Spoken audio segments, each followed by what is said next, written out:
ॐ यदङ्गदासुषे त्वम् अग्ने भद्रं कृष्यसि तवेतत्सत्यम् अंगिरः तवेतत्सत्यम् अंगिरः। धर्म प्रेमी सज्जनों, इस वेद मंत्र में कहा गया है अंग अंगे हे सबके प्रिय मित्र अग्नि।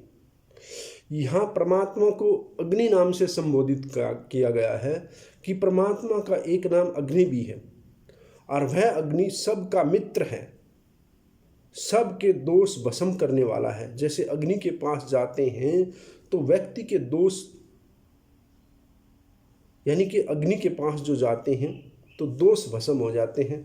सोना आदि धातुओं के दोषों को दूर करने के लिए हम अग्नि में तपाते हैं, और सर्दी में हम अग्नि के पास बैठते हैं तो हमारी ठिठुर दूर हो जाती है।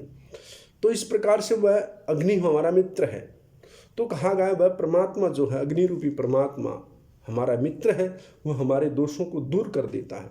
जो आदमी परमात्मा के जितना नज़दीक जाता है उसके दोष उतने उतने नष्ट होते जाते हैं।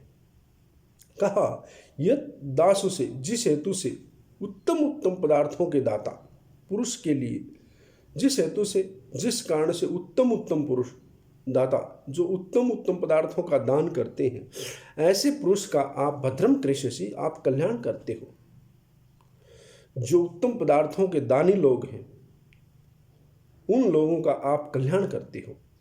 अंगिरहे, अंतर्यामी रूप से अंगों की रक्षा करने वाले, हमारे शरीर की सब अंगों की रक्षा करने वाले परमात्मा, तो यह आपका ही तत्सत्यम सत्यव्रतशील स्वभाव है। आपका ऐसा स्वभाव है कि जो उत्तम उत्तम पदार्थों का विद्वानों को दान करते हैं, आप उनका कल्याण करते हो। हे सब की रक्षा करने वाले, सबके सच्चे प्यारे मित्र परमात्मा जो है सबका मित्र है। संसार के मित्र हमें धोखा दे सकते हैं, समय पड़ने पर उपस्थित हो या ना हो यह भी जरूरी नहीं है, पर वह परमात्मा हमेशा सदा हमारे साथ ही रहता है। तो वह सबका प्यारा मित्र है, सच्चा मित्र है। और जो धार्मिक उदार अन्न वस्त्र भूमि सोना चांदी आदि उत्तम पदार्थों के सच्चे विद्वान पात्रों को, सच्चे पात्रों को, जो पात्र हैं, जो योग्य पुरुष हैं, ऐसे योग्य विद्वान पुरुषों को दान करते हैं, प्रेम से और श्रद्धा से दान करते हैं। दान बड़ी श्रद्धा और प्रेम से करना चाहिए और उत्तम दान करना चाहिए। आजकल देखते हैं कई बार लोग बड़ा ऐसा दान कर देते हैं जो लेने वाले के उपयोग का ही नहीं। एक बार आचार्य सोमदेव जी बता रहे थे कि वो महाराष्ट्र में गए हुए थे, कोल्हापुर, तो उनके पास एक माताजी आई और वो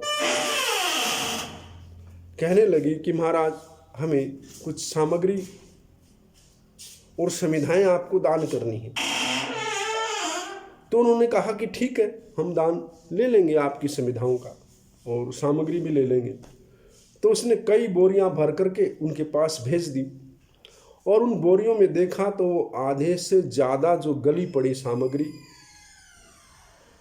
उनमें घुन लगा हुआ और समिधाएं गली हुई, वो दान कर दिया।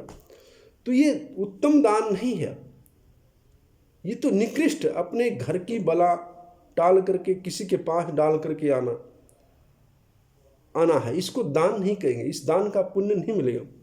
दान का मतलब है अपने उत्तम पदार्थ जो दूसरे के लिए उपयोगी हो, ऐसे पदार्थों का, ऐसे सामान का जो है दान करना चाहिए।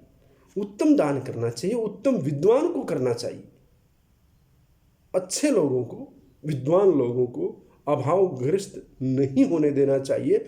इस मंत्र का यही अर्थ बनता है कि जो विद्वान लोग हैं, जो विद्या का काम करते हैं, वेद धर्म, वैदिक धर्म का प्रचार प्रसार करते हैं, ऐसे लोगों को उत्तम उत्तम पदार्थ देने चाहिए। और जो उन धर्मात्मा लोगों को दान करता है, आप उनकी रक्षा करते हो, आप उनका कल्याण करते हो, ऐसा आपका स्वभाव है।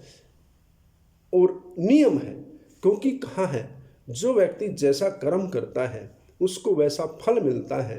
अर्थात हम उत्तम उत्तम पदार्थों का दान करेंगे, उत्तम उत्तम विद्वानों को दान करेंगे, तो हमारे दान का जो है सदुपयोग होगा और उससे समाज के अंदर धर्म की वृद्धि होगी, वेद का प्रचार प्रसार होगा।